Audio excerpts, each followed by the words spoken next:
হুজুরের শান খারাপ লাগে? ভাইরা রে আমার, নবীজির মহব্বত ছাড়া দুনিয়া আখিরাতে কিছুই নাই। সব যেই ইবাদতে হুজুরের মহব্বত নাই, ওই ইবাদতের দাম নাই। যেই নামাজে হুজুরের মহব্বত নাই, ওই নামাজের দাম নাই। যেই বন্দেগীতে হুজুরের মহব্বত নাই, ওই বন্দেগী আল্লাহর কাছে যাররা পরিমাণ দাম নাই। ঠিক কি না বলেন? আল্লাহ তাআলা হুজুরকে ছাড়া কিয়ামতের ময়দানে কোনো কাজই করবে না, কোনো কাজ শুরুই করবে না। হাদিস বয়ান করলেন আল্লামা আবু ঈসা তিরমিজি আল জামিউল কবীর 6 নম্বর খণ্ডের বর্ণনা রাহমাতুল লিল আলামিন।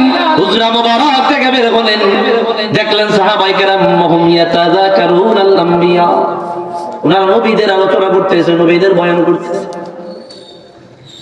একজনে বললে খলাকাল্লাহু আদামা বিয়াদিহি, জানো রে আদম নবীর মর্যাদা কেমন? বলে কেমন?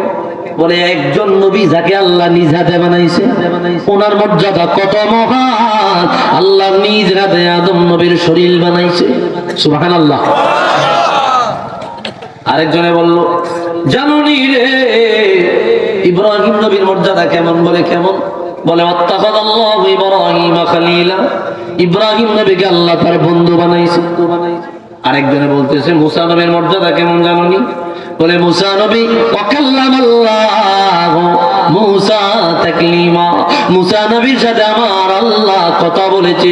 আরেকজন বলে ঈসা রূহুল্লাহর মর্যাদা কেমন জানুনি? বলে কেমন? ওয়া ঈসা কালিমাতুল্লাহি ওয়া রূহ, ঈসা নবীকে আমার আল্লাহ বাবা ছাড়া দুনিয়ায় পাঠাইলো, উনি মরা মানুষ জিন্দা করার ক্ষমতা পেয়েছেন। এই সকল বিষয়গুলো হুজুর কিনারে থেকে শুনছেন। সুবহানাল্লাহ বলেন। হুজুর কাছে আইলেন, তিরমিজির বর্ণনা, আবু ঈসা তিরমিজি সুনান তিরমিজি আল জামিউল কবীর 6 নম্বর খণ্ডে হাদিস আনলেন।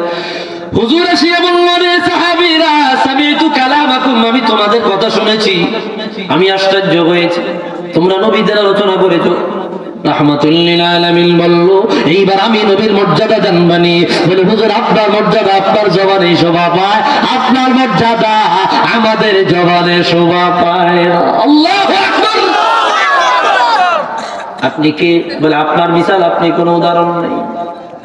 কোন উদাহরণ আছে?